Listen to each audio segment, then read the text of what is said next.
اعوذ باللہ من الشیطان الرجیم بسم اللہ الرحمن الرحیم۔ اللہ اکبر، سبحان اللہ، الحمدللہ، استغفر اللہ، الصلاۃ والسلام علیکہ یا رسول اللہ صلی اللہ علیہ وآلہ وسلم۔ ناظرین، موجودہ دور میں مہنگائی نے اس قدر گھروں میں بے چینی پیدا کر دی ہے اور تنگ دستی کی وجہ سے بہت سارے لوگ اتنے مایوس ہو چکے ہیں کہ زندگی گزار نہیں رہے، بس زندگی برداشت کر رہے ہیں۔ ناظرین، ان حالات میں لوگ آسرے ڈھونڈتے ہیں کہ کس طریقے سے گھر کے اخراجات کو یا بچوں کی پڑھائیاں ہیں، اس کے علاوہ جو بل ہیں بجلی کے، ہر قسم کے جو بل ہوتے ہیں وہ بھی نہیں پورے ہوتے تو باقی اخراجات کہاں سے پورے ہوں گے، کل کو بیٹیوں کی شادیاں کرنا وغیرہ وغیرہ۔ ناظرین، مختلف لوگ جو کہ وائٹ کالر سمجھے جاتے تھے، جن کو سفید پوش لوگ کہا جاتا تھا، اب وہ غربت کی زندگی میں آ چکے ہیں۔ تو ناظرین، بہت سارے ایسے لوگ بھی ہیں جو ہر ماہ اپنے گھر کا خرچہ پورا کرنے کے لیے کسی نہ کسی سے ادھار لیتے ہیں۔ اکثر تو زیادہ لوگ ایسے بھی ہیں جو ان کے محلے کے دکاندار ہوتے ہیں، ان سے بھی وہ قرضے پر چیزیں لیتے ہیں اور مہینے کے بعد پیمنٹ کرنے کا وعدہ کرتے ہیں۔ کسی نہ کسی طریقے سے انتہائی تنگ دستی سے معاملات چل رہے ہیں، بس قرضے سے، اور قرضے ظاہر ہے کہ بڑھتے ہی جا رہے ہیں۔ آمدن کے ذرائع نہ ہوں تو انسان کیا کرے۔ تو ناظرین، میرے نبی کریم صلی اللہ علیہ وآلہ وسلم نے ان حالات کو پیش نظر رکھتے ہوئے جب لوگ آتے اور آپ سے سوال کرتے اس چیز کے بارے میں، تو آپ صلی اللہ علیہ وسلم نے کچھ ایسی دعائیں بتائیں جو کہ دعائیں ظاہر ہے کہ یہ دعائیں وہ خود سے بتانے والے نہیں، ان کو آپ ایسا ہی سمجھیے کہ جیسے یہ اللہ رب العزت کی بتائی ہوئی دعائیں ہیں، جیسے قرآن الکریم کی آیات ہیں۔ کیوں؟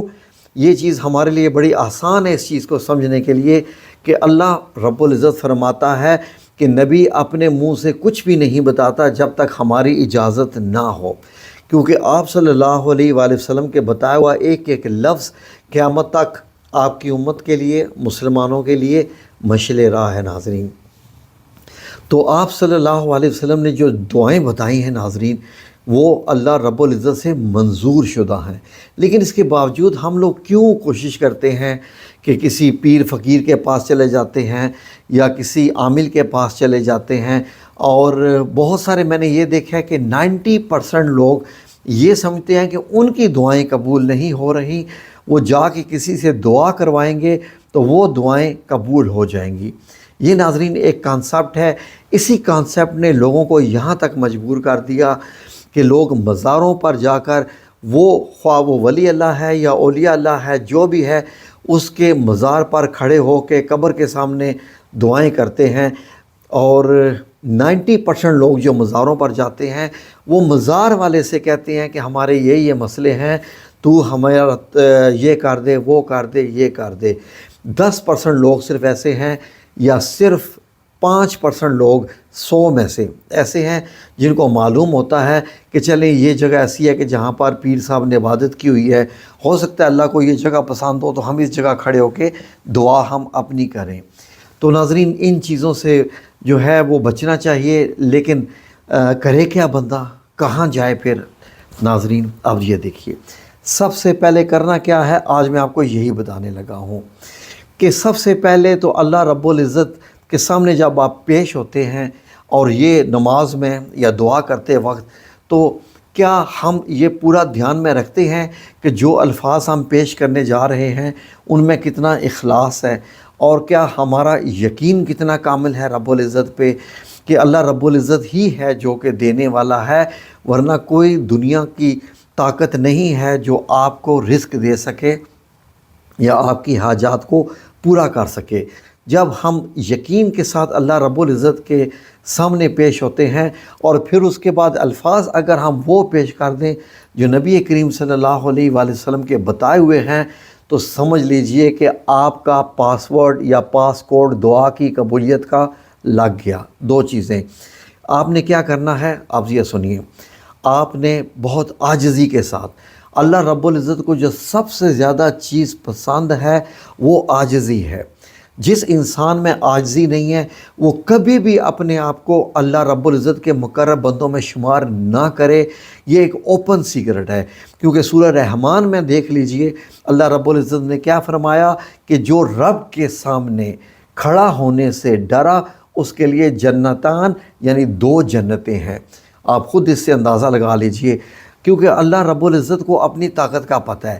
ہم لوگ دنیا میں آ کے بھٹک گئے ہیں، اور ہمارے پاس چند پیسے آ جائیں یا کار کوٹھیاں بنگلے والے جو لوگ ہو جائیں تو وہ سمجھتے ہیں کہ ہم تو دنیا خرید سکتے ہیں، ہم کسی کے محتاج نہیں ہیں، ہمیں کیا ضرورت ہے کہ ہم عبادت کریں، ہمیں کیا ضرورت ہے ہم ہاتھ اٹھائیں اور یہ کریں۔ یہ ناظرین یہ چیز اللہ رب العزت پھر ان کو اور دولت دیتا ہے، ان کو اور پیسہ دیتا ہے کہ گھر جاؤ ان بیماریوں میں جو تم کو لگ چکی ہیں۔ تو ان کے لیے پھر اللہ نے فرما دیا ہے وہ سمن بکمن عمیٌ فہم لا یرجعون، تو ان کے لیے یہ اللہ رب العزت نے یہ فرما دیا۔ تو ناظرین ہم لوگ عاجزی میں رہ کے اللہ رب العزت کے سامنے بیٹھ کے یہ کہیں کہ اے رب کریم، ہم نہایت ہی ناچیز ناکارہ، ہماری کوئی اہمیت نہیں، تو ہمارا رب ہے، ہمارے لیے سب سے بڑا فخر یہی ہے، اس لیے ہم تجھ سے جب مانگتے ہیں تو ہمیں معلوم ہے کہ تو ہی دینے والا ہے۔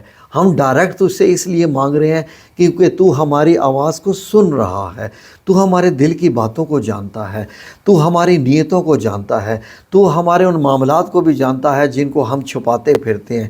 کل ہم نے کیا کرنا ہے یہ بھی تو جانتا ہے اے رب العزت۔ ہم نہیں چاہتے کہ ہم تیرے علاوہ کسی اور آستانے پر جائیں، کسی اور ٹھکانے پر جائیں، کسی اور در پر جائیں، کیونکہ اے رب العزت تو ہی جو ہے وہ انداتا ہے، تو ہی دینے والا ہے، تو ہی سب کا ولی اور والی ہے، تو ہی سب کو رزق دینے والا ہے۔ تو اے رب العزت ہمیں تجھ سے مانگنا نہیں آتا، تیرے پیارے حبیب نے جن کی خاطر تو نے دنیا بنائی، جن کو تو بہت پسند کرتا ہے، اور ہم خوش قسمت ہیں کہ تو نے ہمیں ان کی امت سے پیدا کیا۔ ہم وہ الفاظ تیرے سامنے اے رب کریم دہراتے ہیں جو تیرے نبی نے ہمیں بتائے۔ ہم سمجھتے ہیں کہ یہ الفاظ ادا کرنے کے بعد اے رب کریم تو ہمیں ہماری حاجات جو ہے وہ عطا کر دے گا، ہمیں تو رزق عطا فرما دے گا، یہ ہمیں یقین ہے۔ اس لیے اے رب کریم ہماری عزت دنیا میں اسی میں ہے کہ ہم کسی کے سامنے بھیک نہ مانگیں، کسی سے قرضہ نہ لیں۔ آلریڈی جو ہمارے اوپر قرضہ چڑھ چکا ہے یا رب العزت تیرے نبی کی دعا ہم تیرے حضور پیش کرتے ہیں۔ تو ناظرین اس طریقے سے آپ نے 70 بار یہ دعا پیش کرنی ہے اللہ رب العزت کے حضور۔ پہلے 3 بار اور اول آخر درود شریف پیش کرنا ہے۔ کیا درود ابراہیمی پڑھ لیں یا درود پاک، جو مرضی آپ کا دل کرتا ہے وہ پڑھ لیجئے، کیونکہ اس میں لفظ اگر اللہم صلی علی محمد آ جائے تو وہ درود پاک ہو جاتا ہے۔ تو ناظرین دعا کیا ہے اب یہ دیکھ لیجئے۔ اس کے متعلق کہا جاتا ہے کہ آپ صلی اللہ علیہ وسلم نے فرمایا کہ پہاڑ جتنا قرضہ بھی ہوگا تو آپ کا اتر جائے گا، اس دعا سے اللہ رب العزت وہ عطا کرے گا۔ اب آپ نے اللہ رب العزت کو سب کچھ جو ہے اپنے دل کی حالت بتا دی، اب یہ دعا پیش کر دیجئے۔ کیا ہے؟ اللہم انی اعوذ بک من الہم والحزن واعوذ بک من العجز والکسل واعوذ بک من الجبن والبخل واعوذ بک من غلبات الدین وقہر الرجال۔ ناظرین اگر آپ ان الفاظ کا غور کریں تو اتنے یہ خوبصورت الفاظ ہیں، ذرا الفاظ کو سنیے اور آپ کو پتہ چلے گا کہ آپ نے کیا بول دیا۔ لیکن یہ تو میرے نبی کریم صلی اللہ علیہ وسلم کے بتائے ہوئے الفاظ ہیں، یہ دیکھ لیجئے اس میں کیا چیز چھوڑی ہے میرے نبی کریم نے، کچھ بھی نہیں، مکمل خوبصورت دعا جیسے قرآنی دعا ہوتی ہے۔ ظاہر ہے کہ میرے نبی کریم صلی اللہ علیہ وسلم ہی تو ہمیں، آپ ہی نے تو قرآن عطا فرمایا ہے، اللہ رب العزت کی آیات آپ کے ذریعے ہم تک پہنچی ہیں۔ تو یہ دیکھیے جب آپ پڑھتے ہیں نا اللہم انی اعوذ بک، سب سے پہلے کہ اے اللہ میں تیری پناہ میں آنا چاہتا ہوں، میں تیری پناہ میں آتا ہوں۔ کس چیز سے پناہ میں آتا ہوں؟ کس چیز سے؟ من الہم والحزن، من الہم والحزن۔ مین سے مطلب ہوتا ہے سے، کس سے؟ ہمی، فکر، مجھے فکر نہ کوئی آئے کسی بات کی، والحزن اور غم سے۔ انہی سے تو ہمیں نجات چاہیے۔ ان سے ہمیں نجات کیسے ملے گی؟ جب ہماری جیب بھاری ہو جائے گی، جب ہماری جیبیں ہمارے بینک بھریں گے تو تب ہی ظاہر ہے کہ ہمارے یہ کام ہوں گے۔ اس کے بعد کیا ہے؟ وَأَعُوذُ بِکَ، اور تو تیری پناہ میں آنا چاہتے ہیں ہم، کس سے؟ من العجز والکسل۔ وہ کیا ہے؟ من العجز۔ آپ کو معلوم ہے کہ عجز و انکساری کیا ہوتی ہے؟ کہ اپنے آپ کو بہت نیچا کر کے دکھانا، بہت اپنے آپ کو نیچا جاننا۔ من العجز والکسل، کہ اپنی کم ہمتی اور سستی سے بھی۔ میں اس سے بھی پناہ مانگتا ہوں کہ یہ نہ ہو کہ کل کو میرے پاس ہمت ہی نہ رہے تو میں کام کیسے کروں گا، اور یہ نہ ہو کہ میرے پاس ہمت ہو اور میں سست ہو جاؤں، تو اس سے بھی میں پناہ مانگتا ہوں۔ سستی سے بھی بچنے کی اندازہ کریں کہ آپ کو پناہ چاہیے۔ پھر اس کے بعد آپ دوبارہ اس دعا میں کہتے ہیں وَأَعُوذُ بِکَ، اور تیری پناہ میں آنا چاہتا ہوں، کس سے؟ من الجبن والبخل، کہ بزدلی سے بھی اور بخل سے بھی۔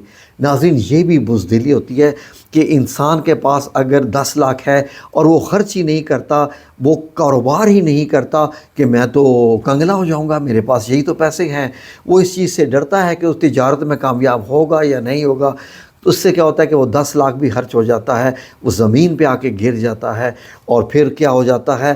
پھر وہ بزدل ہو جاتا ہے، کاروبار سے وہ ڈرتا ہے، جبکہ اللہ رب العزت نے تو تجارت میں برکت رکھی ہوئی ہے، اور پھر وہ بخل بھی ہو جاتا ہے، پھر وہ خرچہ بھی نہیں کرتا کہ یہ پیسے ہیں یہ خرچ ہو جائیں گے تو دوبارہ کب؟ یعنی وہ یہ انسان سوچتا ہے کہ پیسے بچا کے رکھو، کل پتہ نہیں ملے نہ ملے، تو اللہ کو یہ چیز پسند نہیں ہے۔ اس لیے نبی پاک صلی اللہ علیہ وسلم اس سے پناہ جو ہے وہ ہمیں کہہ رہے ہیں کہ اس سے بھی پناہ مانگو، اور کس سے؟ وَأَعُوذُ بِکَ، اور تیری میں پناہ حاصل کرنا چاہتا ہوں، من الغلبۃ الدین، یہ آگے چیز، من غلبۃ الدین، کے قرض کے غلبے سے۔ ناظرین، جب آپ کے اوپر قرض آ جاتا ہے نا تو آپ کی ویسے ہی گردن اور نظر جھک جاتی ہے۔ جس کا آپ نے قرض دینا ہوتا ہے نا، اس کے نام سے بھی آپ خوف کھاتے ہیں۔ وہ اگر آپ کو کہیں نظر آ جائے تو آپ نظریں بچاتے ہوئے پھرتے ہیں، یہ نہیں کہ قرض نہیں دینا چاہتے، آپ کہتے ہیں میں اس کو اب کیا جواب دوں گا، میں نے تو اس سے قرض لیا ہوا ہے، اس نے مجھ سے مانگ لیا تو میں کتنے بہانے کروں گا۔ اور اس کے بعد آخر پہ کیا آتا ہے؟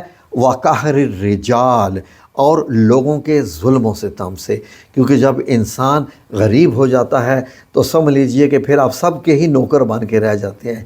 لوگ آپ سے کام لیتے ہیں، آپ کو نوکر جانتے ہیں، اور یہ سمجھتے ہیں کہ یہ تو ہے ہی کام کرنے والا بیچارہ مزدور مسکین ہے، اس کو تھوڑا سا کام کراؤ اور پیسے دے دو، اس کو تو روٹی چاہیے نا، کار کوٹھیاں بنگلے تو اللہ نے ہمارے لیے دیے ہوئے ہیں، یہ تو روٹی کا بیچارہ دیوانہ ہے صرف۔ تو یہ دیکھیے ناظرین، یہ ہے پورا کانسیپٹ اس دعا کا۔ یہ آپ نے 70 بار صبح اور 70 بار شام کو یہ دعا کرنی ہے۔ کتنی؟ 70 ٹائمز، 70 بار صبح، 70 بار شام کو، اول آخر درود پاک۔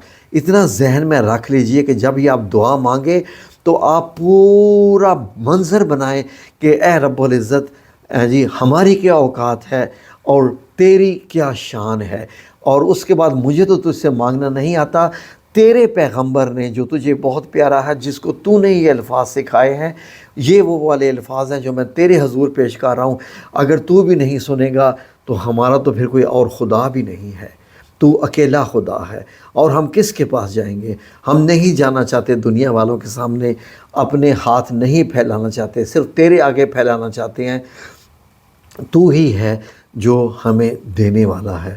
تو یہ آپ عمل کیجئے انشاءاللہ باذن اللہ تعالیٰ۔ دیکھیے آپ کے پاس غیبی مدد نہ آئی تو آپ انشاءاللہ کہیے گا، کیونکہ یہ میرے الفاظ نہیں ہیں، جس ہستی کے یہ بتائے ہوئے الفاظ ہیں آپ ان کو بھی جانتے ہیں، اور جس ہستی نے یہ الفاظ سکھائے ہوئے ہیں آپ ان کو بھی جانتے ہیں۔ دیکھیے ہوتا کیا ہے کہ جب ہمیں معلوم ہونا کہ ہم کیا بول رہے ہیں، فار ایگزامپل جو دعا پڑھ رہے ہیں، اگر میں آپ کو صرف یہ کہہ دیتا کہ یہ دعا پڑھیں اور بس ٹھیک ہے، آپ کو پتہ ہی نہ ہوتا کہ آپ نے کیا آپ اللہ کے حضور پیش کر رہے ہیں۔ میں کہتا جی سمپل پڑھ لیجئے، اللہم انی اعوذ بک من الہم والحزن واعوذ بک من العجز والکسل واعوذ بک من الجبن والبخل واعوذ بک من غلبۃ الدین وقہر الرجال، یہ پڑھیں۔ آپ کو کیا پتہ ان الفاظ کی اہمیت کا؟ اس لیے میں نے آپ کا ٹائم تو لیا تھوڑا سا، لیکن میں نے ترجمہ پیش کیا تفصیل کے ساتھ، تاکہ آپ کو پتہ چلے کہ یہ کتنے قیمتی الفاظ ہیں، اور پھر دیکھ لیجئے کہ یہ یہاں پر معاملہ تو بیچ کا نبی کریم صلی اللہ علیہ وسلم کا ہے۔